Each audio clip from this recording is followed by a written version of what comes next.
This TSN 1040 podcast is powered by Metro Ford. It's hard to beat a Metro Ford deal. In Fort Coquitlam and online at metromotors.com.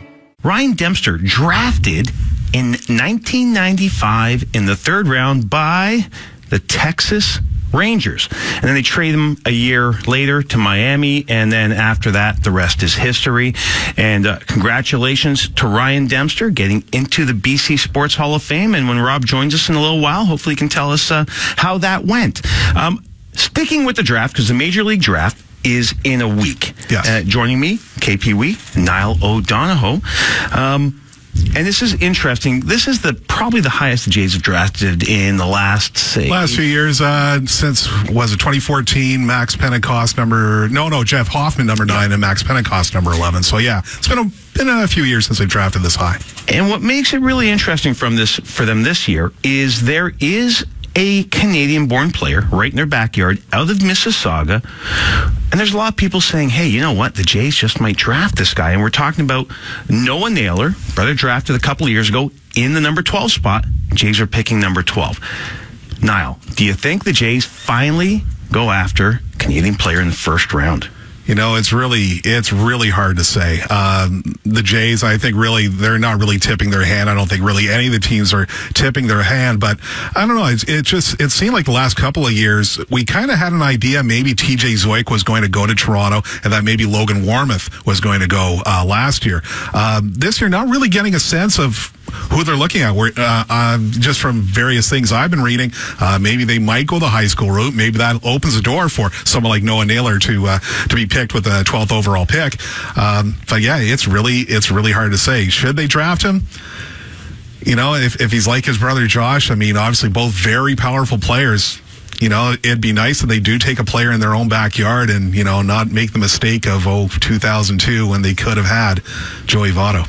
You know, it's always interesting when you look at the argument of drafting a high school player or drafting a college player. Now, the Jays have lots of needs, so there's no point really getting one guy there. You want to go for the best guy. But KP, when you're in a position like Toronto now, where you've got a lot of the holes, are you looking the college player who might be able to play in, say, 18 months? Or do you go the high school route and say, okay, in 3 or 4 years, if this first rounder pans out, we've got something special and he's under our control? Well, I think you would go for a high schooler if it's a right guy like a Mike Trout or an Alex Rodriguez or a once-in-a-generation type of player. But if you're talking about picking 12th, as the Blue Jays are doing this year, I would be looking at a college player just because, you know, there is a signability issue. Like if you're going to pick a player out of high school, is he going to sign? Is he going to go to college?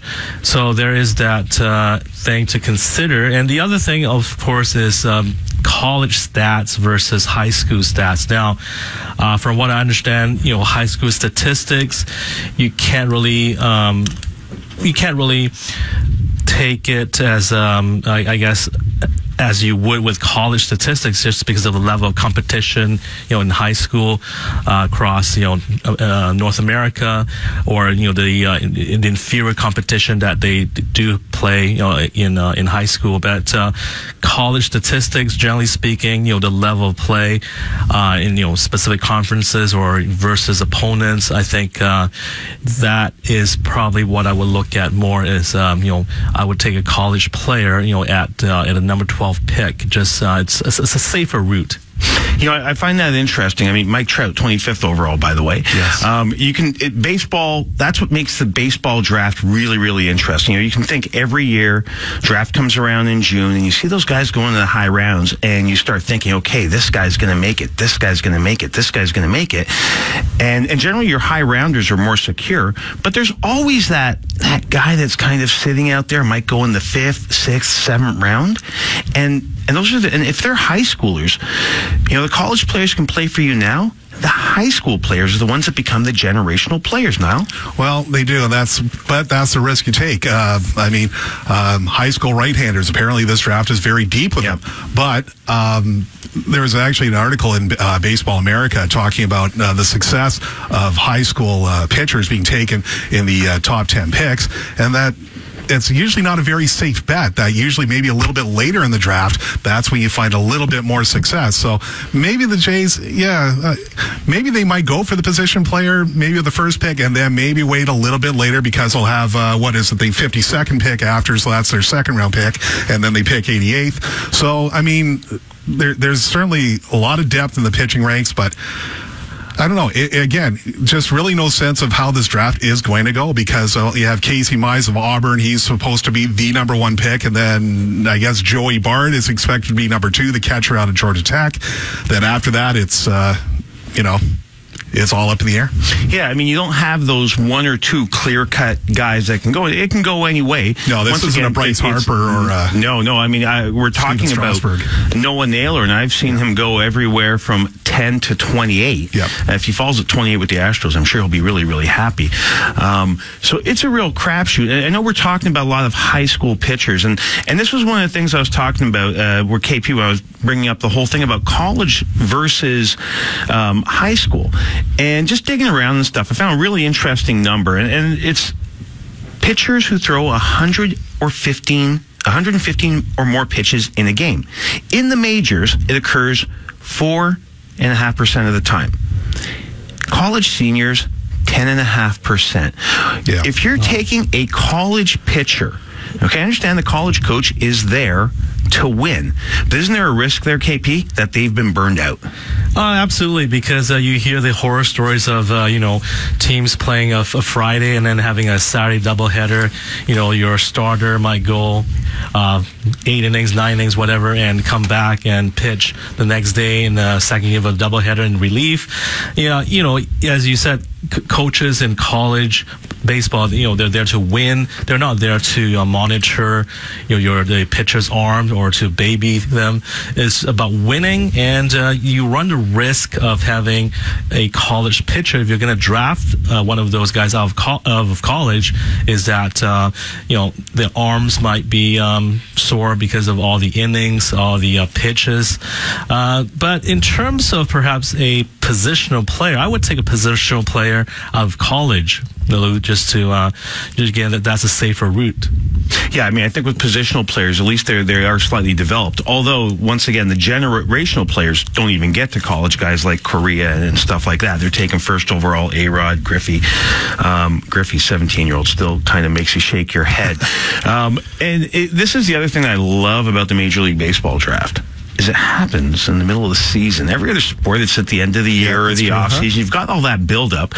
And here, middle of the season, so you already know the track that your team is on. And in the case of the Blue Jays, it's been a rough couple of months, so you can kind of look at this. And of course, with the Vancouver Canadians season starting in 3 weeks on the 20th, news opening night has been sold out, but they do still have some tickets left for Thursday and Friday against the hated Everett Aquasox, Seattle's team. So it's a perfect opening night weekend.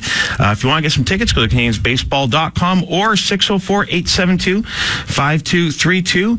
And one of the things the Jays have been very good about is they do have their high draft picks come to Vancouver, which is something that is exciting. Last year was a bonanza, boy. We were blessed to get Logan Warmoth and Nate Pearson and Riley Adams, right off the hop. Brock Lundquist. And let me tell you about Brock Lundquist. Boy, is he having a pretty decent season. Tonight hit his 10th home run for the Lansing Lugnuts, helping Lansing pull out an extra innings victory. So, we got to see a lot of good players in Vancouver and a very strong draft, which was really a big reason why the Seas were able to win the Northwest League title last year. So, KP, draft in the middle of the season, draft at the end of the season. I know it's hard to do with baseball, but if you could design the Major League Baseball draft, when would you like to see it? Well, that's a great question, because if you want to have a lot of hype, you want to have a lot of build up to it, I mean, you would do it in the off season when everything, when there are no games and you can focus all your attention on that. So, I mean, I think, having it in the middle of a season is kind of gets lost. It's not like the NHL draft, not like the NFL draft, where there's a lot of hype, lots of anticipation, countdown to, draft day. Everyone's excited. I guess in baseball, it's a little bit of a different type of story, just because, again, when you draft somebody, he's not going to come in right away and help you the next year. He's going to need sometime in the minors, and it's just, a different type of sport. But if I were to design a perfect draft for baseball, I would still do it in the off season, Lou, just you can build a lot of hype heading into draft day. One more thing going with the draft. I know we've talked about some of the international players, and of course the Major League draft still only deals with North American players or territorial players and things like that in some countries, but a lot of them still go through this whole idea of you being able to span out and sign. Is it time that Major League Baseball follows, say, the NHL? And a player is a player regardless where they are. So if you draft a Japanese player, it's kind of like when NHL teams drafted Russians in the 80s. Sometimes you'd get them, sometimes you wait for 5 years. Because you have to wonder, the whole idea of, and I read the story about how the Blue Jays got Vladdy Jr. And you just see the opportunity there for lots of things to happen, which would really be bad for the game. I kind of like the idea of saying, hey, you know what? If there's a guy out there that's of draft age, you can go draft him all you want, and then it's up to you to sign him. Yeah, there's a lot of logistics going to be involved with that. I mean, you talk about Japan. I mean, they go through like a posting system if they're able to get players from the Japanese baseball league. So I believe right now the draft is for Canada, U.S., I believe Puerto Rico as well. So, yeah, I know it's been talked about for a long time that it should be international everywhere, no matter where you are. If you can sign them, great. But yeah, it's really hard to say. I know it's been talked about, but whether it's ever going to get done, who knows? But doesn't that give the teams that don't have the resources of the Yankees or the Angels or the Red Sox, it gives them the opportunity. The NBA goes through the same thing. They draft a European player. Guess what? They've got to buy him off their club there to bring him over. Yeah. And wouldn't it be really, really interesting if now all of a sudden you're not just looking at college players and high school players, but a 24 or 25-year-old fully developed ball player? I think it's intriguing in that way because, that gives everybody a fair shot, Lou. And, you don't have to be like the Yankees or the Dodgers or the Angels or any big league or big market team, with deep pockets to be able to, have a shot at signing the guy. So it does create a fair system, if you will. But as now alluded to earlier, is it really going to happen? I don't know. It's hard to say. Just because of the logistics of of Japan or Korea or what there's, or I guess Japan specifically, what their posting system is like. That needs to be worked out. It's a great idea to have Japanese players, for instance, being eligible for the draft, but is it going to happen? I don't know. It's a hard one. Let's turn back to the Blue Jays and the Mariners, actually. We don't want to leave the Mariners out of this. I just happen to be a Blue Jay guy. Yes. But their draft record the last few years has been a little spotty. Yeah. What's going on here there? I mean, it's just, we see their prospects, and you'll see them on the 20th, 21st, 22nd down at Nat Bailey Stadium. And there's a lot of space for the developed guys. Yeah, you really don't know what to make of the Mariners. I mean, we'll see what they'll bring here eventually with the Everett Aqua Sox and who they draft in the first round. But there's not a lot in the cupboard there. Kyle Lewis, he was their first pick a couple of years ago, and he's just come back from his knee injury and actually had a really good game his first game back. Evan White, he was their first baseman last year. Yeah, we're not really sure. And again, it's really the same thing as the Blue Jays. I mean, the Mariners, they have to kind of react to what everybody else is doing. But I guess their trend has been really trying to go more towards the college route. And I know they've been linked to Trevor Larnach, I believe is how you pronounce his name, from the Oregon State Beavers. So that's kind of been the one name I've been hearing in connection with the Mariners. And we're going to move off the draft for a second. We have to do our weekly Vladdy Jr. update. The noise is getting ridiculous. Oh my God. I mean, I was reading this one thing, it's like biggest disappointment, and it was the Blue Jays, just because Vladdy's not up. And the noise is getting louder and louder and louder. For me, it's still the same. Until you can play him somewhere, you can't bring him up. I mean, if you do bring him up, and you want to play him at DH, you're going to have Donaldson looking over his shoulder, knowing, okay, guys, I'm out of here. My replacement's sitting right there. So what are you going to get out of him except him trying to protect himself? And you don't really want the DH. The season's slipping away, and he has been profiled in every major sporting, magazine, website. How long can they hold out? Well, I mean, I think we're pretty much in agreement. We don't think the Blue Jays are going to be contending in 2018. And I mean, it's horrible. We've talked about this. It's horrible that he is still down in the minors. And by rights, he should have had he should be sipping the coffee right now, or at the very least, be in AAA Buffalo. Here's what I would like to see happen, even though I know there's no way in heck it's going to happen. I'd like to see him prove himself in the Northwest League, just to make sure, just to make absolutely sure that he is the real deal. And then we'll, maybe for the opening series, and then, Nat Bailey power is different than power at other ballparks. KP, how long are we going to have to wait? I mean, the clamoring is just going to keep growing and growing and growing. I hate to say this, but as an organization, perhaps the Blue Jays might hope that he slows down and goes in the slump or something. But I know the article that you're referring to, Lou. I saw the same thing. The biggest disappointment, the Blue Jays, because they haven't called him up yet. Yeah. So I found that to be quite amusing. But in all seriousness, again, we've talked about this, but you just can't bring him up to have him sit on the bench. He doesn't have a position to play on the big league roster or on the big league club, and you don't want him to DH. Obviously, you gotta have him. You gotta have him be in Buffalo just to see how he does there, and go from there. I mean, just unless you trade Donaldson, you might as well just keep Vladdy Jr.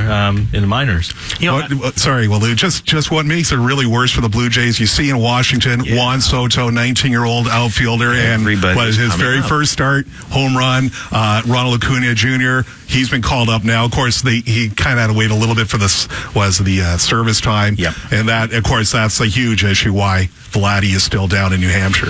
It's probably one of the big issues there. And I'm just trying to think, I mean, as this thing keeps growing, and, we talked a few weeks ago where we kind of compared it to the Chris Bryant situation, but Bryant was brought up then a month later, basically. Correct. I'm trying to think of somebody who was down there for a prolonged period of time, with the exception of, because the Griffey hype was 2 years in building, but I'm trying to think of another guy who was down there in the minors where the clamoring for him was just incessant like this. Yeah. And I can't think of anybody else, like I said, except Griffey, who's a generational guy. Yeah. Strasburg, maybe? How many starts did he make in the minors? Or A-Rod, maybe. Yeah, A-Rod. I mean, A-Rod was down there for a year and a half, but you didn't hear the clamoring like this. Okay. And it's really, really something else. Now, I'm just wondering if the Blue Jays can handle this before the fans start to turn on the management and maybe start not showing up. Well, I think it's a different time now, Lou, as well, because of Twitter, because of social media. That's where all the noise comes from. When we had Griffey or A-Rod or some of the other guys, there was no social media. There wasn't even the internet. So, of course, now everything's hyped up. Everything's bigger just because of social media. Yeah, I think that's it exactly. I mean, there's just so much attention, heaped upon these guys now, and but I got to give Vladimir Guerrero Jr. credit that he's been able to maintain this level of play. Yeah. And we're 2 months into the season. I believe he's still over 400. I know he only had one hit in a game this week, but it happened to be a home run. So I think he'll be all right though. Mm-hmm. I'm starting to think now that it's going to be the All-Star game. It's just my thought. Just my thought is that's going to be when they do it, whether Donaldson's here or not, because the attendance is now starting to drop, and as much as you want to say they're not going to make the move just to sell seats, well, let's not forget this was a team president who bragged about the most profitable opening day in team history. Yeah. They're there to sell some seats. And I don't think it's the right move. No, I don't either. I definitely don't think it's the right move until he's got a position. But I just have this feeling that break in time is probably going to be that ledge that pushes them over. And it's like, okay, guys, we're going to have to bring them up, or else we're going to lose July and August. And that is money time for baseball teams. But you know what? I think for fans in Toronto, I think it's all about winning. I mean, exactly. Yeah, I mean, it would be, it'd be great I mean, it's unfortunately, you hate to see it, but sometimes Toronto can be a bit of a bandwagon town when it comes to the Blue Jays. I mean, for the Maple Leafs, that doesn't matter. They'll always sell out. But the Blue Jays, like I've seen good rookies come up, like say a Travis Snyder. I remember going to the Dome just to be at his first game. Right. But there wasn't really a lot of buzz. Like I'm just thinking of the top prospects they bring up, or like Vernon Wells. You didn't really see sellout crowds or anything like that. So I'm kind of wondering if it's really going to be that big a difference come the attendance. Well, I agree. In Toronto, it's all about winning in terms of baseball. I mean, fans are only going to come out if the team is winning, and you have to be able to have a winning product on the field, and the fans will come out. So it's not, showcasing a rookie or, a superstar. Again, we saw it with Clemens, with Holiday, with all these Wells, with all these other prospects. Fans aren't coming out, to watch the team unless they are winning. I think this is going to be something that we're going to be talking about every week until he finally shows up. Yeah. We're going to take a break right here. When we come back, hopefully Rob Fay's made his way back from Park, but you never know. It's supposed to be a very, very nice building. But we'll talk some more Blue Jays, where they are in the standings, where they're going, and where they're not. You're listening to Canadians Game Day, powered by Booster Juice on TSN 1040. That's the beauty of the BC Sports Hall of Fame, is they have the opportunity to not just look at guys and ladies from recent times, but to actually go back and ensure that generations moving forward remember the pioneers and the architects and the builders. And that maybe I'm a bit of a geek when it comes to that side of sports, but I enjoy seeing a women's ice hockey team from 1918 and the plight that they went through before they finally got recognized as a legitimate team when women couldn't even vote, much less play a sport. So a great event put on by the BC Sports Hall of Fame. The hot tamale, Tom Mayonek, of course, has his hands deep into that organization. So to Bill McClagan, to everybody associated with that, a very, very job well done. Rob, you were a pitcher when you played, and you got a chance to induct, really the finest pitcher British Columbia has produced so far. It's got to be a thrill. It's a thrill for me on a couple of different levels, and I don't mean to take the microphones away from you guys, but I was very lucky to meet Ryan Dempster very early in his life, back just shortly after he'd been drafted by Texas, and then all of a sudden he found himself in a Florida Marlins uniform, and to watch what he ended up becoming. And, not only do I remember one-hitters against the Chicago Cubs early on in his career, but I remember when he had to take the Tommy John surgery and how that, at that time was still scary. I mean, now it's common. You almost draft a pitcher wondering, okay, at what point will he break so that we can rebuild him and get him ready for life in the major leagues? But back then, he had to essentially go under the knife, then hope that a team would take a flyer on him, and it ended up being Cincinnati, which turned into Chicago and resurrected his career. But, I mean, when I look back at Ryan Dempster, somebody that said, Rob, describe Ryan Dempster beyond the Harry Carey impersonations and what he did with the saves and the wins, and which to me puts him in a pretty rare conversation, but we'll get to that maybe a little bit later.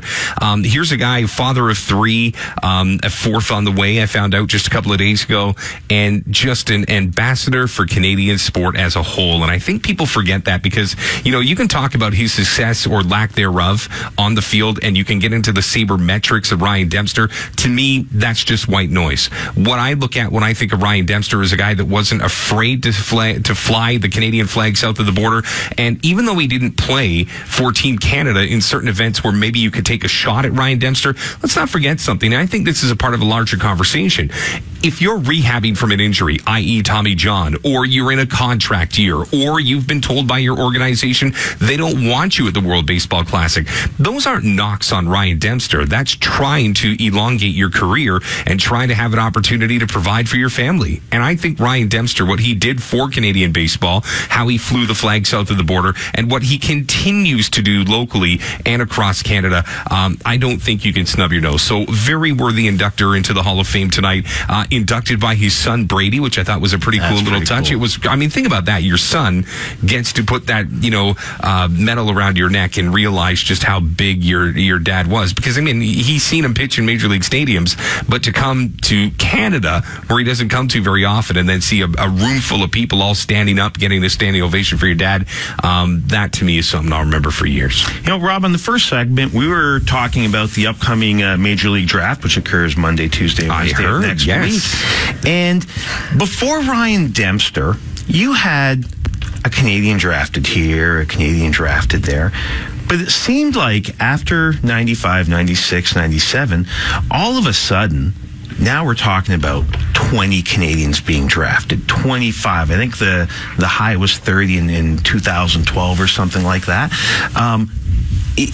Did Ryan Dempster kind of open up the floodgates saying, hey guys, there's some serious talent in Canada? Go get it. I remember when Ryan Dempster pitched at Ambleside Park when he was with the North Shore Twins, there would be 25 Major League Baseball teams represented at a little park in West Vancouver.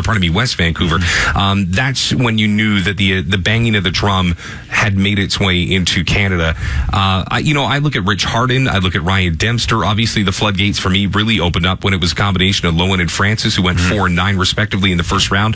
That for me, in addition to Kevin Nicholson, who played out of Wally when he was the first ever Canadian taken in the first round.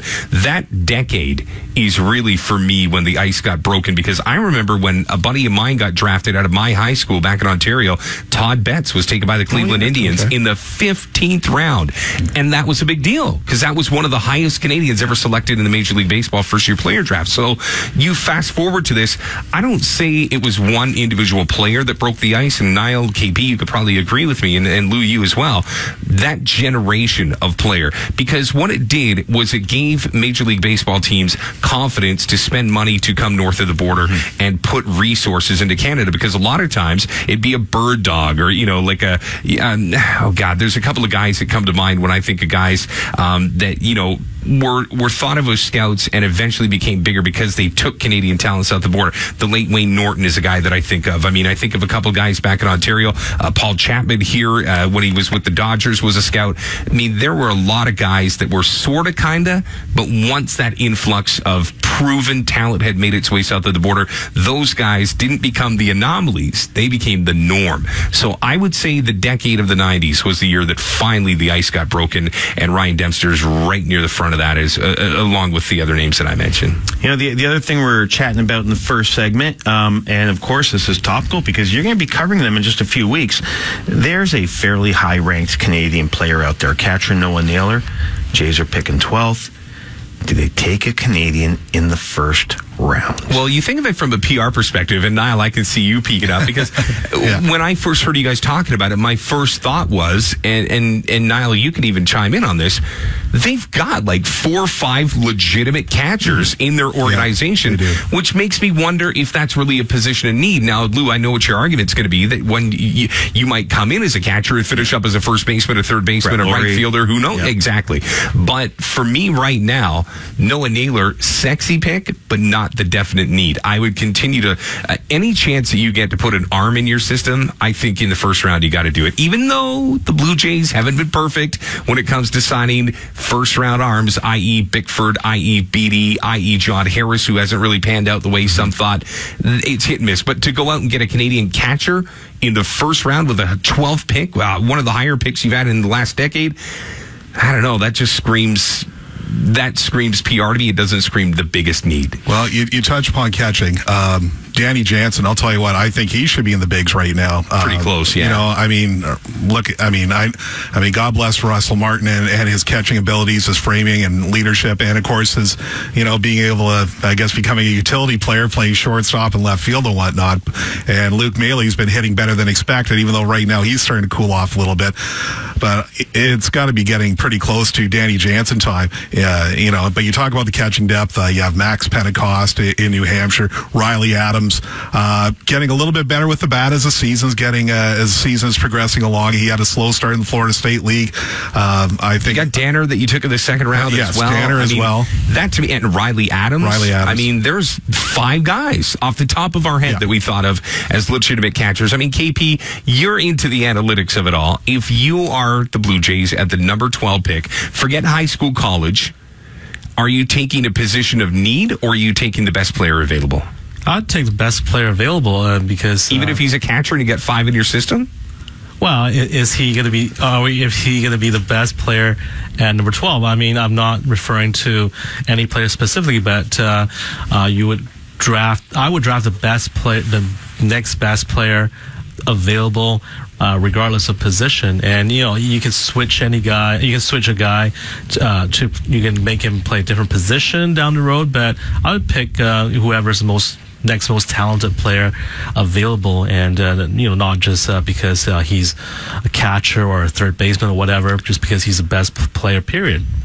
These things just kind of have a way of working themselves out. I mean, injuries, ineffectiveness, Max Pentecost, it's a shame what's happened to him. He hasn't really quite regained his form. I know he's been catching a little bit more in New Hampshire, but the bat really hasn't quite come around, and that was supposed to be kind of the saving grace. I mean, he got off to a great start here in Vancouver, and he was pretty decent with the bat in Dunedin, but since going to New Hampshire, I mean, these things just kind of work themselves out. You almost do have to go with best player available, but at the same time, I kind of agree with Rob. You can never have enough pitching. Hey, I'm definitely of the school of the best player available. Unless there's someone, when you have high school players, they commit to college, you always have that risk that, well, they're going to go to college and they fall in the draft. But they have a lot of needs, so you just go and get the best player available. I know, talk about the home hockey team, and they're talking about we got to get a defenseman. No, when you're picking that high and you got that much problems, you just go get the best guy you can. You can never have too many good players. Positions notwithstanding. You got 5 good catchers, guess what? You now have guys you can trade. Get the best player. Yeah. Fair enough. I mean, I would agree with that. I just think when you look at the organization from a depth perspective, I see a lot thinner ice than catcher when I look at the Blue Jays organization. I don't see anybody like a legitimate star in the outfield. Like, I sit here and I keep waiting for Pompey to emerge, but I think that bubble's burst. And I took a lot of heat on the Blue Jay chat boards when in spring training I said that the Blue Jays were off Pompey, that he was a guy that was too fragile. And everybody blew me up because they were like, well, what? He's supposed to play with a concussion? But I said, he's much more than a concussion. He's an ankle, he's a thigh, he's a hamstring, he's an arm, he's just that guy. And wouldn't you know it, as we have this conversation, Dalton Pompey currently on, say it with me, the DL. So for me, I look at guys like Anthony Alford. I look at Roman Fields, who I think is getting a little long in the tooth now, and I don't know if the Blue Jays are on him. The reality is you have Teoscar Hernandez, who again is showing right now that his bat's got some holes in it. That for me is a position that going into spring training I thought was actually a position of depth. It is a lot more shallow than I thought it was at this point. Again, just 55 games of the season, but enough of a sample size that now I would say if something came up in the draft, I'd have no problem going to the outfield. It's really stunning when you think the easiest. I gotta say the easiest, but when you're talking about filling your outfield, that's where you move guys who have bats who really, they might not be able to play the infield anymore, or you're trying to protect them, like with Bryce Harper. And really, there's nothing out there except for Kevin Pillar. And Kevin Pillar, really, let's be real, he's overachieving. Outside of that, they are bare. Grichuk's a bust. Grichuk's a bust for me. So far, I look at Granderson, he's a one-year guy. Teoscar Hernandez was supposed to be the 4th outfielder, maybe. A good DH for an outfielder. Well, exactly, that's the problem. So for me, and again, you remember a couple of years ago in the first round, they took DJ Davis. Bust. Yeah. I mean, if J.D. Davis is the guy, then again, I'll tell you what, he's really been the best kept secret in the Blue Jays system. and there's another junior that's been pretty good in the outfield as well. Not bad, not too shabby. Yeah, not too All right, shabby. we'll take a break here. When we come back, we're going to switch gears because we don't want to make this just Jays talk. We want to talk about everything going on in Major League Baseball. On the other side of the break, and again, my thanks to KP, to Niall, to Lou. When we come back, we're going to switch as we'd love to open up the calls to you tonight. 604-280-1040, 604-280-1040. Just want to know, it's a simple question on the night of the BC Sports Hall of Fame. How will you remember Ryan Dempster when it comes to his place in Canadian baseball history? I don't want to know if he's the greatest or the worst. I just want to know your memories of number 46, a guy that pitched for more than a decade at the Major League level, a guy that fought through it all, and tonight gets his just due in the BC Sports Hall of Fame. You're listening to Vancouver Canadians Game Day. You're doing it, as always, powered by Booster Juice on TSN 1040. Boy, a game for the ages right out of the gates. And, we assume that the Warriors are just going to steamroll past the Cavaliers, but the Cavs, behind LeBron's 51, made a game of it. Now, Chantel, I know that you're of the baller nation. You like your NBA. To bring in this conversation. Is J.R. Smith the reason that the Cavs lose game one? I just think the Warriors are too good of a team to stop. Even if LeBron drops 60, I think the Cavs are getting swept. He doesn't have enough help. But tonight, a lot of people are down on J.R. Smith. I don't think you can blame one guy. Who wants to set the stage for what happened here? You know what? Unfortunately, I missed a good chunk of this game. But you know what? If you're going to take the Warriors and give them this much time, eventually it's going to blow. I expect this to be over by halftime, quite honestly. I was stunned. I was shocked too. I thought this will be a rout. OT was what I thought the game was going to go like. Well, I thought in the fourth quarter the Warriors were just going to pull ahead and run away with it, but no, it didn't happen. The third quarter is where the Warriors make their hay. They go in, Steve Kerr makes the adjustments, they come out, and then they just absolutely steamroll the opposition. We've seen it all postseason, but again, LeBron right now is securing himself as one of the greatest of all time. I think it's fair to say he already is, but again, you're constantly reminded by what he is capable of. 51 against the Warriors, who are kind of like dropping a piece of meat into the Amazon and just watching the piranhas go at you because they can come at you from so many different directions. Do we have the J.R. Smith audio? So how the story goes is LeBron got all over J.R. Smith because Smith didn't realize the situation. So we don't have the perceived audio. So maybe we should reenact it. Should we reenact it? Dude, call a timeout. What? Call a timeout, fool. That's like my Mr. T / LeBron James.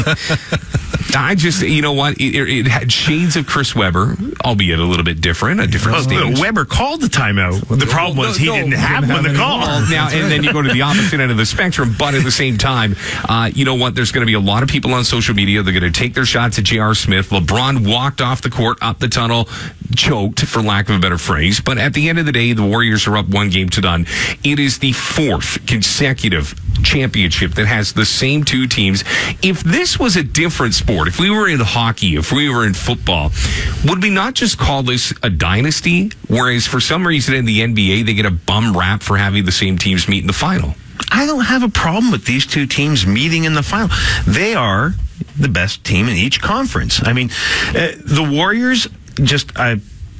sleeping around all year. They know they're good. Yeah, Chris Paul got hurt, but they would have found a way. They're the Warriors.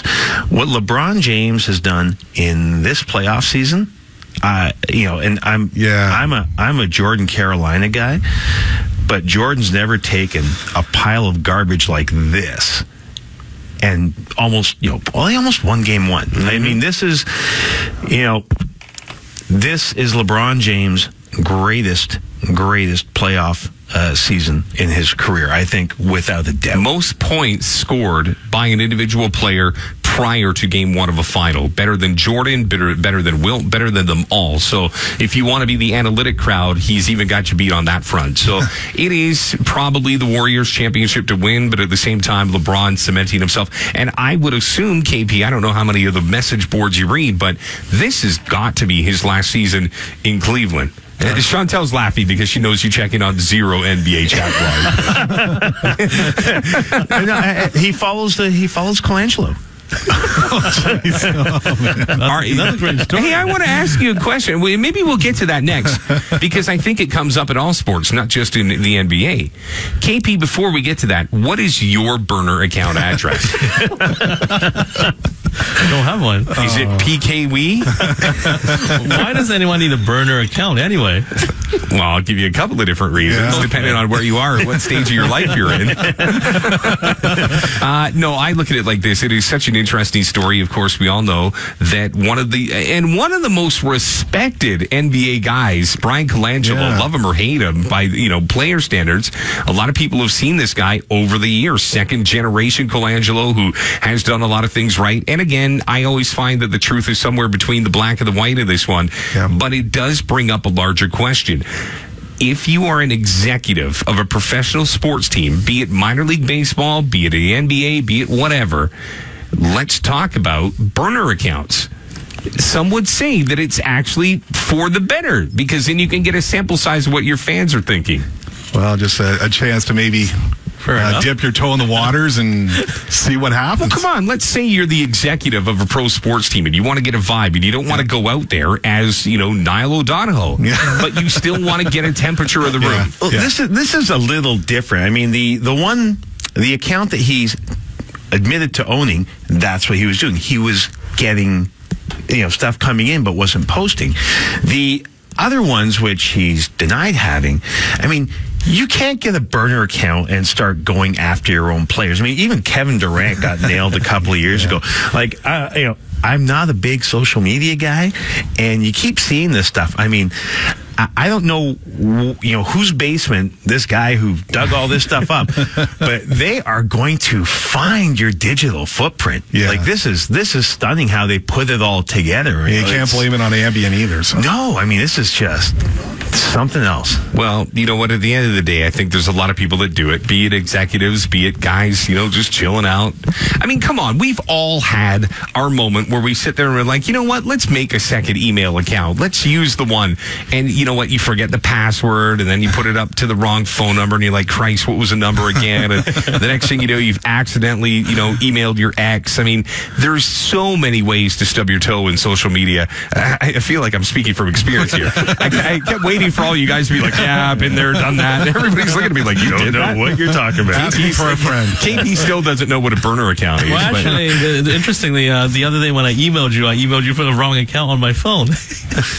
I didn't realize that until later. Holy smokes, what did I just do? Well, what email was it from? It was a different email account, not the one I usually use. I just sent you a quick message. I looked at them. Well, why do you have that second account? It was from he has a burner account. KP has a burner account. That's email, not Twitter. Holy It doesn't matter. No, but a burner account doesn't have to be Twitter. It can just be a secondary source of communication that you don't want certain people to know. For example, KP, if you were married, but you had eyes on a secondary woman, if you wanted to communicate with that secondary woman without your wife knowing what's going on, you create a burner account. Oh, gotcha. I feel like I'm alone. I think I found KP's. I think I found KP's account. What is it? It's called calamari and guac. Very nice. For those listening, there's a story. Apparently, KP likes calamari and he likes guacamole, and probably Tums based on that. All right, we'll take a break here. When we come back, we'll reset the show, get back into baseball chat. I promise it we will. And by the way, we will also touch on the Vegas Golden Knights and the Washington Capitals Stanley Cup Final. What a series! Braden Holtby should probably never touch that stick again. The greatest save I've seen in the NHL playoffs this postseason, and we've seen some good ones. That one trumps them all because of the magnitude of the moment. So, again, KP Wee, Niall O'Donoghue, Lou Filippo, I'm Rob Fay, Chantel Chan chiming in from her burner microphone at the other side of the studios. I was about to call it Rob Fay Nation Radio, but we'll call this one Vancouver Canadians Game Day, powered by Booster Juice on TSN 1040. By the way, kudos to the Vancouver Canadians over there at Nat Bailey Stadium, now known as Scotiabank Field at Nat Bailey Stadium, selling out their home opener 22 days before the start of the season. That is a franchise record, according to those within the know. And now, all of a sudden, if you're looking to come see the Vancouver Canadians, you're looking to Game 2 or Game 3 of that series. Gentlemen, they set an attendance record of 239,000 fans last year. That is a 98.3% capacity rate on that stadium. Could they sell out the entire season? They could. There's no question they could sell out the entire season. They could throw some more seats in there and sell those too. I mean, there are some weekends and some of the events that go on. Yeah, I'm not kidding. If you were to slap 2,000 seats down one of those lines, a nice summer day, are you not a problem at all. Is that next? Do you think they're going to go and get some more seats at this point? I wonder about maybe right field. Do you have maybe kind of like, a bit like, was it Olympic Stadium? Remember those seats elevated above right field? Kind of like, I don't know, kind of sort of like that. But yeah, or maybe I'm thinking more of a Fenway Park, of course, where the seats on top of the Green Monster. But yeah, that'd be kind of cool if those seats ever came to pass. I mean, you're clicking along at 98.2, and really that 1.8 is kind of those odd days early in the season. June, you might get some rain depending on when it starts. But if you're going along at 98.2, I mean, there's no question. If you want to expand it, you're going to sell the seats. They've been jumping every year. And quite frankly, I don't think that they're really any way that you're going to see a serious drop-off, because it's the atmosphere and the event. You're not, with all apologies to the guys on the field, that's part of the reason you're going there. You're going there because you're at the ballpark. Exactly. It's affordable. That's the next logical step, because you're selling on 98% of your seats. The next logical step is build even more seats. I don't know where you're gonna fit those in, but that would be the next step. And again, fans go to the ballpark not just to watch baseball. They're there because it's nice weather. They want to be out in the sun, drinking some beers. Watching the sushi races, taking some of the promotional events, the fireworks and all that stuff. So yeah, I mean, it's not just just baseball, but it's all the events that happen at the ballpark, the food there. So I can see them having even more seats, building in more seats in the coming years. Just a matter of where in the ballpark. So with success comes expectation, and every once in a while you'll get somebody that says, well, okay, we're seeing this kind of success with short season baseball. Is there a chance that the Canadians can go back to AAA baseball? I'm very quick to snuff that out, and again, I'm always open for the conversation on it, be it for the for crowd or the against crowd, but let's not forget that's almost 20 years removed from AAA baseball. Last year that AAA baseball played in Vancouver was 1999. It's 2018 now, and I try to tell people from a business model, look, the dates that you lose in April and May, and this May's been a bit of an anomaly with the great weather that we've had, but most years you are spending the final 3 months of your season fiscally trying to make up for the lost games and lost revenue and piss poor attendance, for lack of a better phrase, from the first 2 months, and you end up being net zero. It's why the Canadians in AAA over the last 6 seasons of their existence had 3 different ownership groups, because nobody wanted to touch it, combined with the fact that you couldn't get more than a year to your lease from the city of Vancouver, and that is the no part of the equation. The yes part of the equation is you have a 25-year lease in place with the city, which, if memory serves me correct, isn't even halfway through Jake Kerr and Jeff Mooney's tenure. You've got a stadium that now is up to the size. If you were to even somehow get it to 7,000 seats, I think they're at about 6,500. So again, another 500 if you could tuck them in somewhere, like you said, Lou, down the line or beyond the fence. Now, all of a sudden, that's a conversation that I think the Canadians better be ready to have, because the Canadians fan base, as great as short season's been, as great as the Blue Jays have been, are going to start looking at this overwhelming success story and say, what have you done for me lately? What would you do in the face of those questions? The only thing I would worry about there, I mean, years ago I thought, yes, absolutely, this is the next step. This is the next step. But I think the short season is almost perfect for Vancouver. And the weather really is the biggest reason. Yeah, we've gone through this May. Total anomaly. You can think of many years, Rob, where opening day was 3 weeks away and you were looking at a field that was underwater. If you're playing AAA, that's games that are not being played. And lost revenue, or make up dates where you're doing, 2 games in one and you're only claiming 1 attendance. It's a struggle.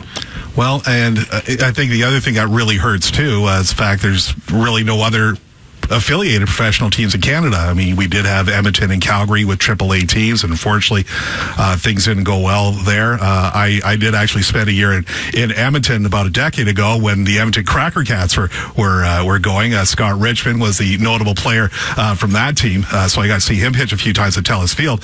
But I think that if the C's were going to go to AAA, I think they would need some help, like maybe Edmonton and Calgary reviving AAA franchises, but I just don't think the appetite is there anymore. And closest franchise geographically is Tacoma, followed by Portland. And then, no, there's no AAA in Portland. You've got to go to Sacramento. Yes. Correct? Is that geographically? I think that's... Or you could look in, I think there's a team in Denver, the Sky Sox. Realistically, yeah, you're right. It'd be cool if you could get somebody over in Calgary or Edmonton to get an affiliation. But again, a lot of people look at affiliations and say, oh, those are easy to get. There's certain teams, like look at Las Vegas. That for me is the death trap of AAA baseball, because no affiliate wants to go there, even with their new stadium, because it's 130 degrees. The field bakes, and the ball, when it comes off the bat, springs up like an Indian rubber baseball. And you've got the allure of everything that Vegas offers, which leads me to the next question. We're going to switch gears. We're going to talk about hockey. And KP, I'll start with you. The Vegas Golden Knights.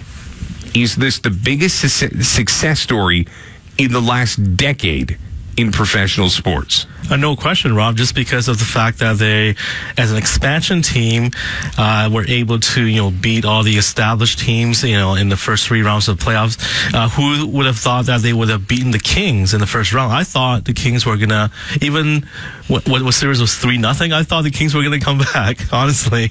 But that didn't happen. And, as they continue to win each series and, beating Winnipeg, you just got to think, wow, it's never happened before. I know when the league expanded, doubled in size in 67, 68, they had the 6 new teams in the same division, guaranteeing one expansion team to be in the finals that first year of the expansion. But in Vegas, being the an expansion team playing against all those established teams,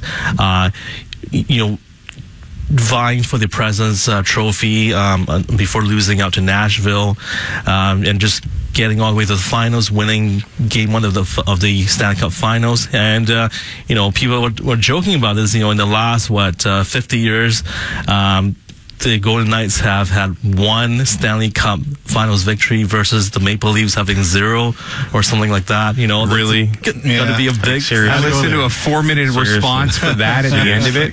Good grief. That's like traveling to the end of the rainbow and 11 banners in the rafters. Good grief. Okay, well, let's stay away from that. Reason I brought this up, in addition to what you said, KP, about all the good things that they've done on the ice, do the Vegas Golden Knights finally kick to the curb the stigma of a sports team in Vegas, where there are so many things to pull you away from the arena or away from the stadium? Because again, let's be honest with you, the things that are legal in Las Vegas aren't legal everywhere. And a lot of people thought that would pose a problem, and yet Vegas in their first year is showing that you can have success with a relatively unique team in a city that, again, is known as Sin City, where certain players would probably struggle in that environment.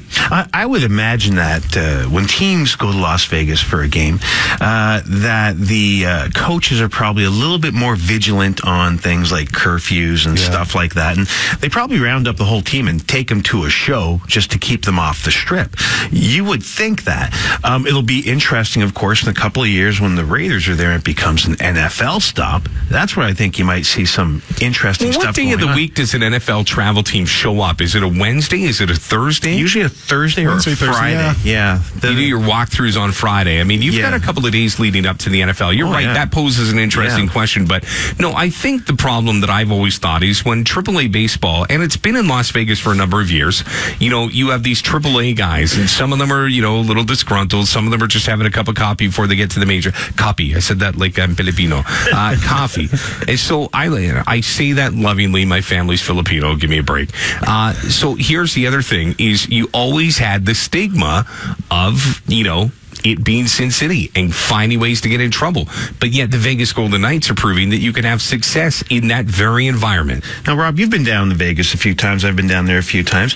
What's the longest length of time you've stayed in Vegas? 4 days. 4 days. What was day 4 like?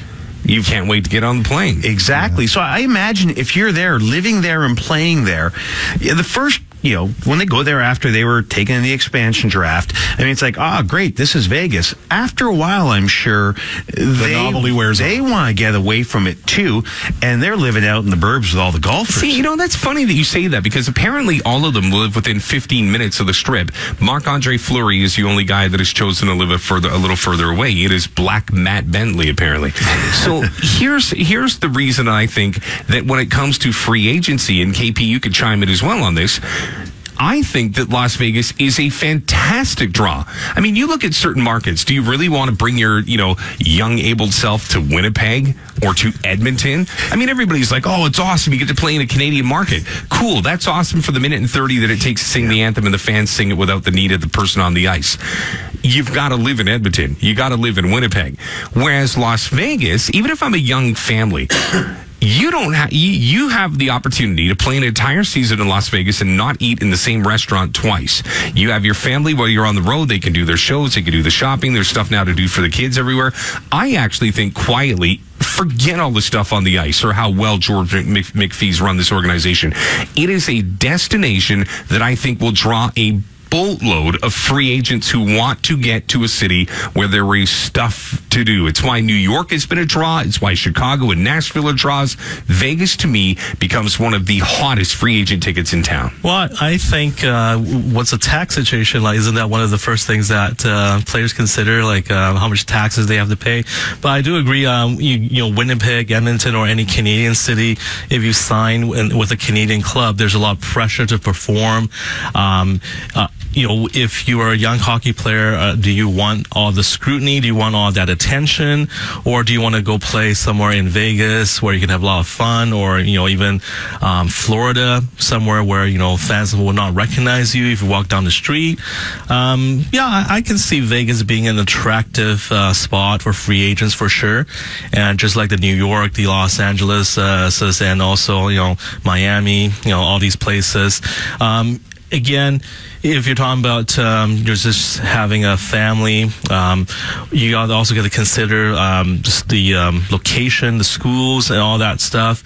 I would say Vegas is definitely an attractive option for sure. By the way, Nevada is one of 7 U.S. states currently without an income tax. That is appealing, I would imagine, to some. Casinos make money. Yes, they do. We won't get into the betting side of it, but Niall, I look at this team for what they, again, I could sit here and wax poetically about Game 2 and Game 3 of the Stanley Cup, but for me, I look at when this season's finally done. Be they the Stanley Cup champions or simply a team that got to the Stanley Cup, when you look at the Vegas Golden Knights and what they're going to have to do, moves ahead for every team. I'm not talking about who's coming and who's going, but would you look at Las Vegas as a destination if you're a free agent and they called you and said, you know what, we'd like to take a look at you? Would you be like, oh God, I got to go to Las Vegas? Or are you like, oh God, that's awesome, I get to go to Las Vegas? No, I'd say it's definitely the latter. I think just all the excitement that's gone around. I mean, you look at the pregame shows, they're just so elaborate what they do on the ice, and T-Mobile Arena, I mean, I was actually in Las Vegas a couple of months ago myself, getting to see the outside of T-Mobile Arena. Absolutely beautiful. And just seeing how many people are already there just watching the games from outside. I think it definitely is. And it seems like the owner, he wants to win. And I think he's gone on record saying, you know what, I am going to do whatever it takes to keep the Golden Knights It is from a business perspective, it's a perfect sports story. I wonder how long that interest and that intimacy that the Golden Knights have with that community comes when the Raiders finally show up. Well, they're going to lose. They're going to lose a little bit there, particularly on the corporate side. But they've produced a product that has excited the fans, and there are enough snowbirds down there as well. Very similar to Nashville. I mean, you hear the stories about Nashville in the playoffs. It took them a while to get there, but now they are that steady presence. Awesome atmosphere. What Vegas has done, and let's not talk about the advantages of the expansion draft. I'm sure if we all sat here in preseason, we all would have written down 31 or 32, depending on where you thought the Canucks were going to end up. won't go there. Oh, it's fine. You can. KP's already thrown the Maple Leafs under the bus. It took him 9 minutes to get there, but he did. But in terms of attracting free agents, like, because they've already gotten off to this very, very good start, they've obviously, there's some players there that can play.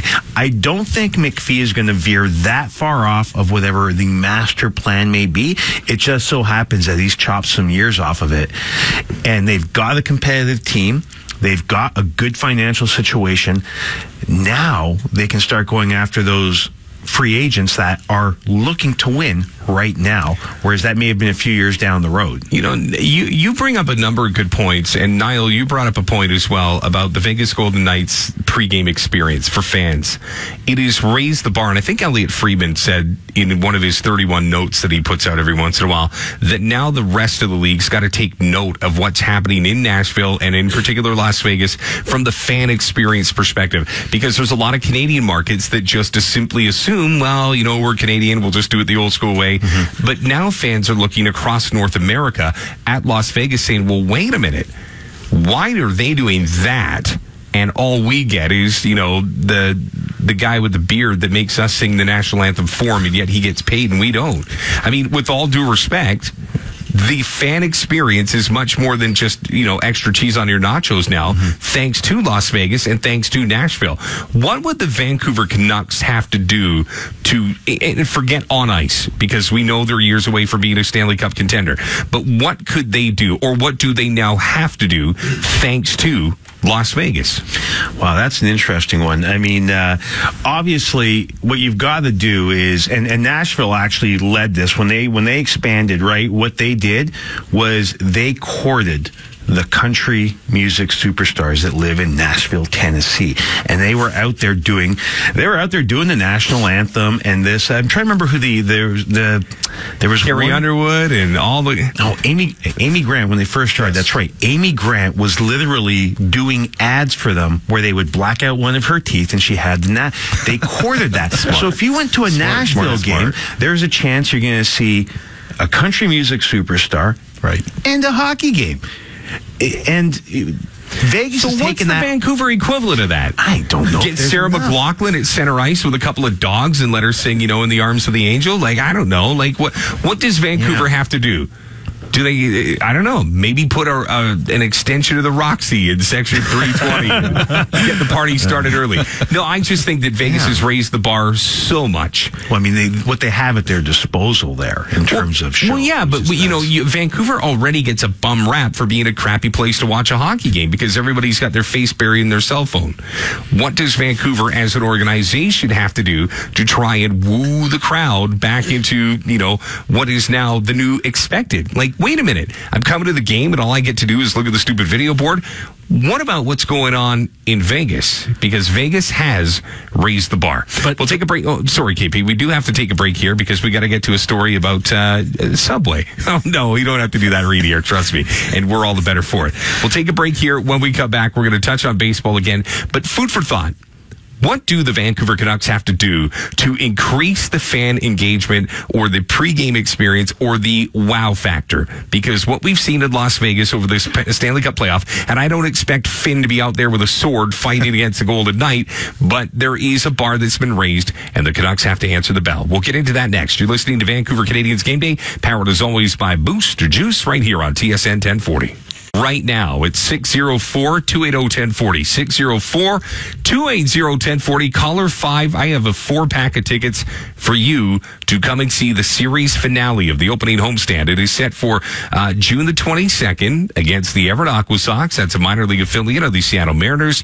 But more than anything, it's a chance for you to soak up a little bit of sunshine, enjoy Canadians baseball back during their first homestand, and get in on the celebration. Again, the Canadians are the 2017 Northwest League champions. So we would love nothing more than to give you 4 free tickets. It's going to be one of the hottest tickets in town. Do not sit back. Do not wait. Just come on and give us a buzz right now. I do have a couple of lines open. I'm going to wait for the 5th caller. So again, grab your phone. Give me a call at 604 888-280-1040. Niall O'Donohoe, that is KP Wee, that is Lou Filippo. I'm Rob Fay. This is Vancouver Canadians Game Day, powered as always by Booster Juice. We were talking hockey, but we're going to slide back into the baseball very quickly. I mean, it's a baseball show, kind of what you do. We talked about biggest surprises and biggest disappointments. I think it was last week or maybe even the week before. But right now, when I look at the standings, and again, just a very basic grazing of the standings, you see almost what you assumed you would see. There are no real surprises at this point in the American League. You've got Boston, the Yankees, that are going 1-2 in the American League East. You've got Cleveland atop their division in the Central, and you've got Houston, who, aside from Seattle, of all teams, is starting to pull away from the rest of the pack. They're 5.5 better than the Angels, 6.5 better than Oakland. Houston's starting to get their mojo back, 6-4. They're past 10. They're looking good. Gentlemen, the only anomaly for me of everything that we have right now, hold the phone, because before we get to Seattle, let's go to Josh in North Delta. Josh, how are you tonight? Good, how are you? I'm good. You want to go see the Vancouver Canadians on a Friday night? You sure damn right I do. Actually, I think it's a Friday afternoon. It's actually nooner. It's a nooner. Are you okay to do a nooner, or you want to do the other night where we can do you at 7:05? You choose. You want a night game or a day game? I prefer the night game, if that's all right. Well, why don't you come see me on June the 21st then? That's a Thursday. You good for it? I can make that work. All right. I'm going to put you on hold. Chantel will get all of the particulars, and more than anything, appreciate you listening tonight. Thank you, Rob. Anytime. Call back. All right. I put you on hold. I promise I won't hang up like John McKeechee would have done. But again, we talk about the Seattle Mariners. It is a team that is 34-22. They're 7-3 in their past 10. They have no business in a division that's got Houston and the Angels, and yet Seattle right now is one game back of the best record in the West Division. What am I missing here? There's suspect pitching. There's no Robinson Cano. And yet, Niall, this is a team that's right in the thick of it all. It's Wade LeBlanc, the best LeBlanc since Matt, I guess. Well, what can you say? You've been waiting the whole show to use that one. Yeah, I don't know. Just kind of, he's pitching tonight, I guess. It just made me think of that. I don't know how the Mariners have been doing it, but they have been doing it. As you mentioned, no Robinson Cano. Felix Hernandez, he's not the same Felix Hernandez. James Paxton, he's been their rock. He's been their ace.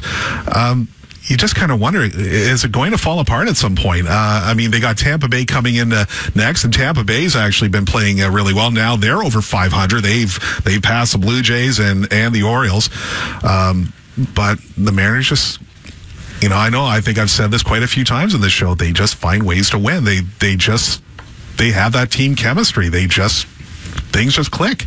Well, one thing to look at, though, is the run differential. And we got Houston having the best record in that division, a run differential of plus 125, meaning they've outscored their opponents by that many runs. The Seattle Mariners, run differential plus 13. So playing over their heads a bit. Yeah, absolutely. So I think you're gonna see them kind of fade off, at some point. But it's been a great story so far, no doubt. Just one game out of first place heading into June. Who would have thunk that?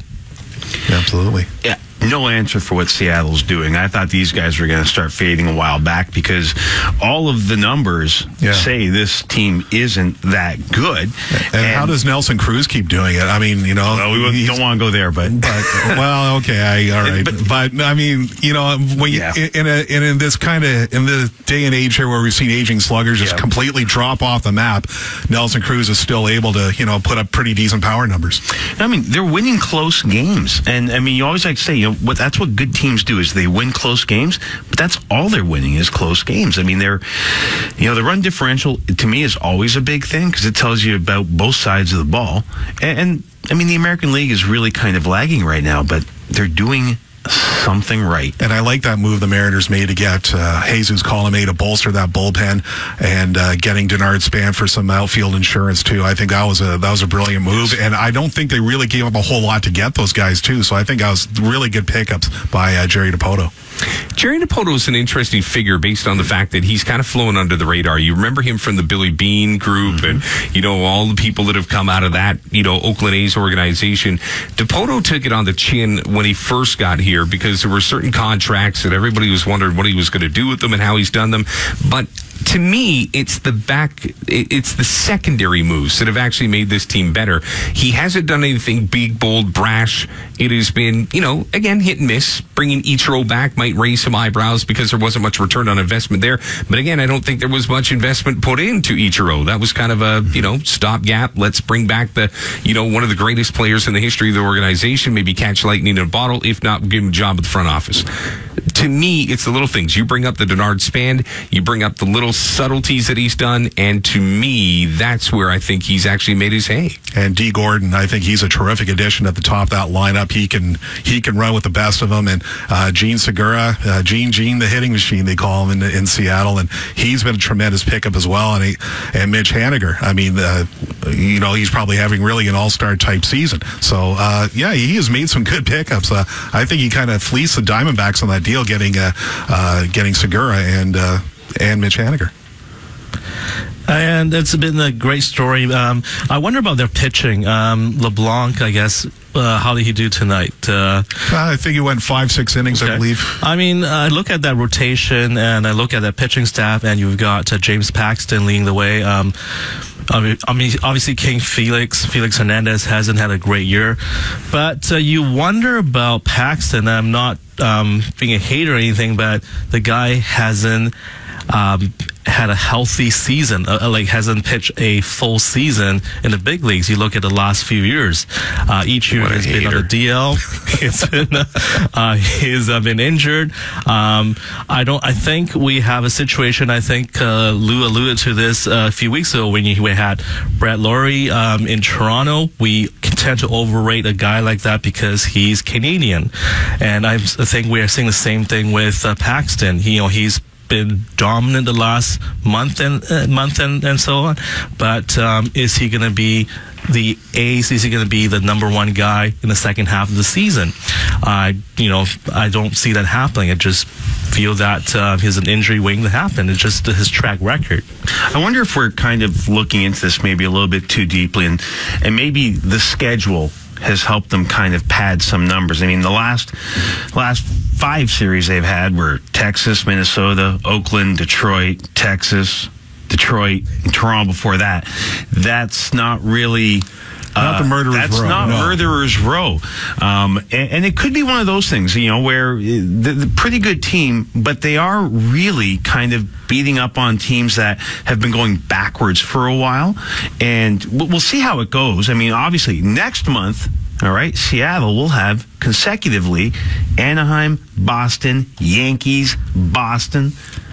Now, well, we kind of see that with the Blue Jays. Exactly. And that might just show us what we're actually looking at. Now, it doesn't mean they can't finish in that wild card spot, because right now there is nobody stepping up. They're putting wins in the bank right now. That's what, that's what wins the same in June as it is in September. Absolutely. They've been winning games that they're supposed to win. Cool.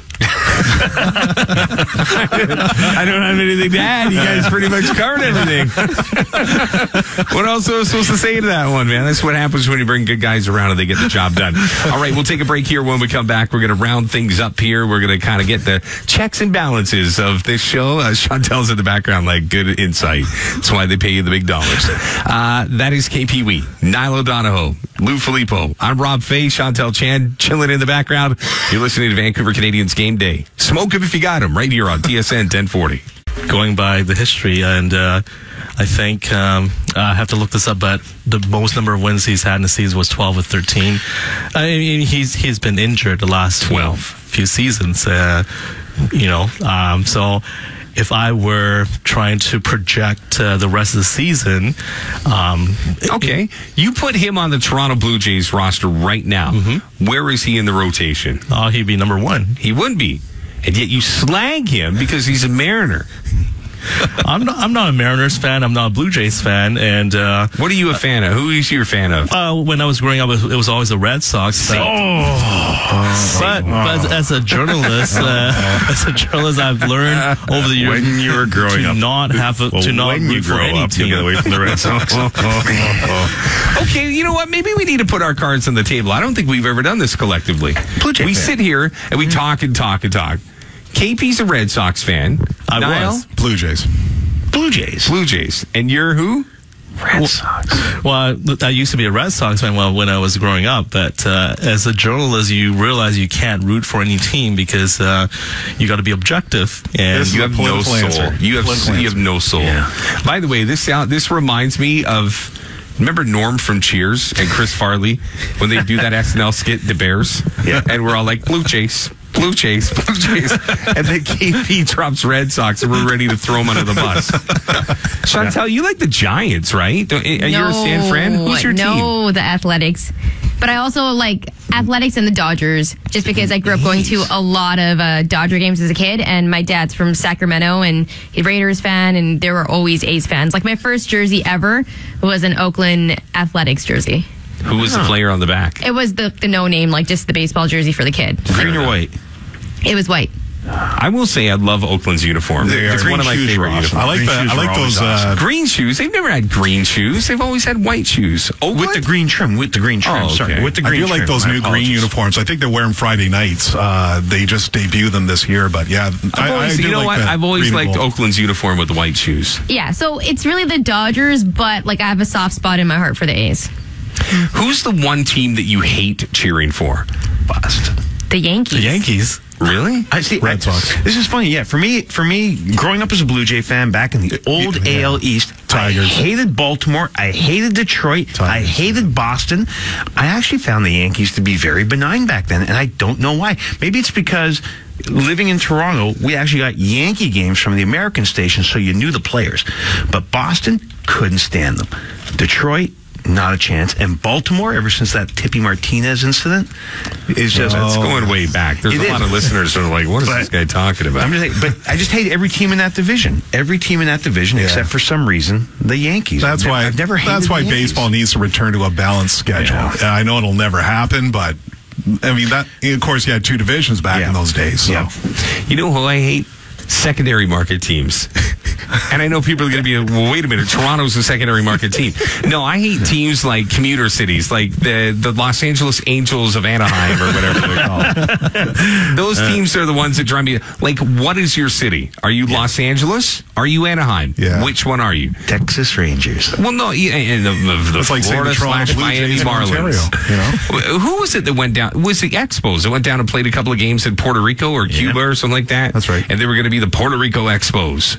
And I'm just like, come on, Or bro. San Juan Expos, I think. The San Juan Expos. Like, I get it. You're trying to break into new markets. That just never did anything for me. No. Colorado. Just never had mine. You know, I didn't mind Minnesota for some reason. I liked Kirby Puckett and getting her back in. But I understand what you're saying. That's a crappy market. I'd never liked Milwaukee. No. By the way, rumor has it that they're filming a movie up in Vancouver and that Bob Euchre is coming to town. Oh, that'd be really cool. I don't know. How old is Bob Euchre? There's got to be rumors about what, Major League 4? Dude, Major League, what was it when they went back to the minors? The worst movie. Like up there with Air Bud 6. Dude, it was so bad. And Corbin Burns, you know the guys that don't have, worst sequels. Sports movies have the worst sequels. Yeah. Name a good sequel outside of Rocky.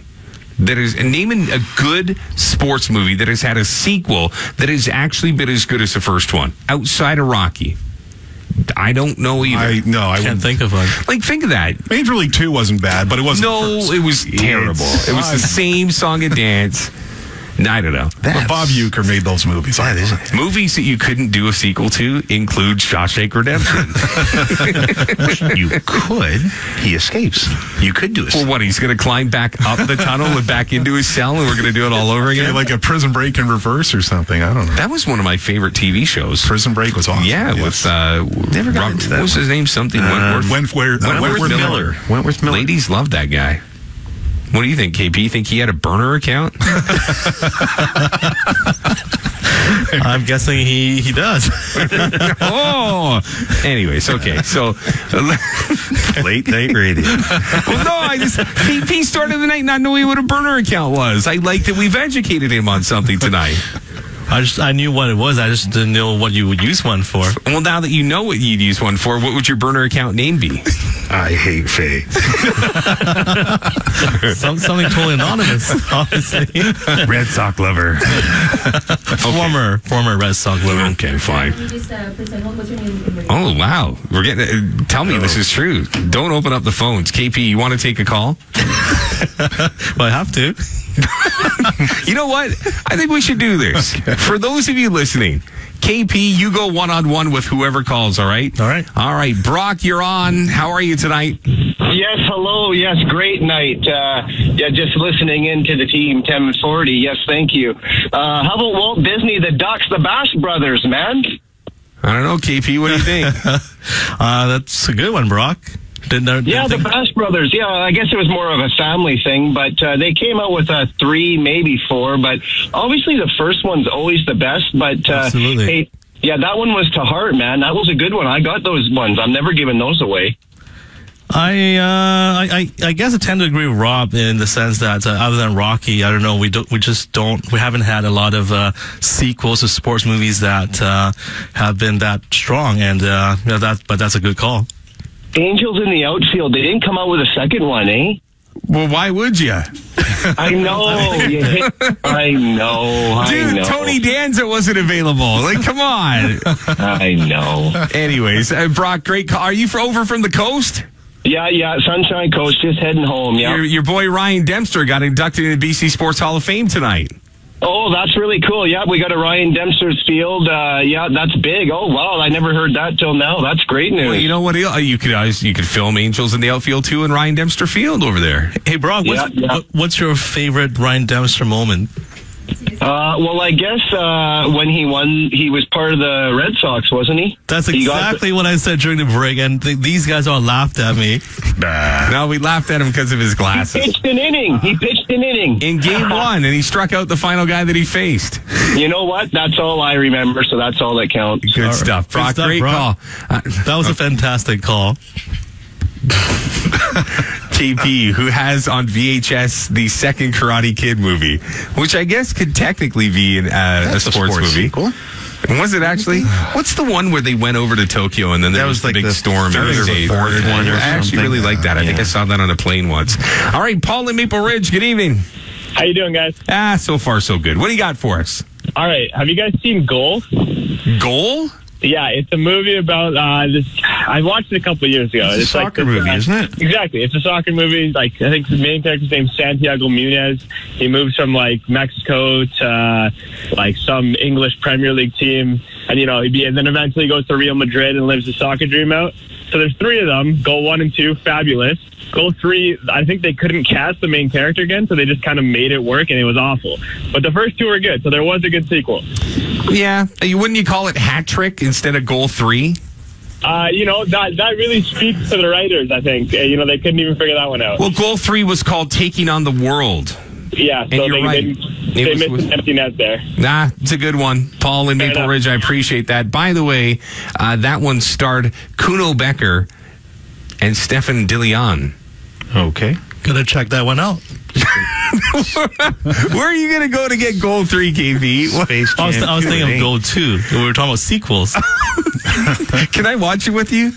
Okay. I think it'd be great. You, me, and a big bowl of guacamole, and we'll sit there and watch Goal 2. We'll settle for popcorn.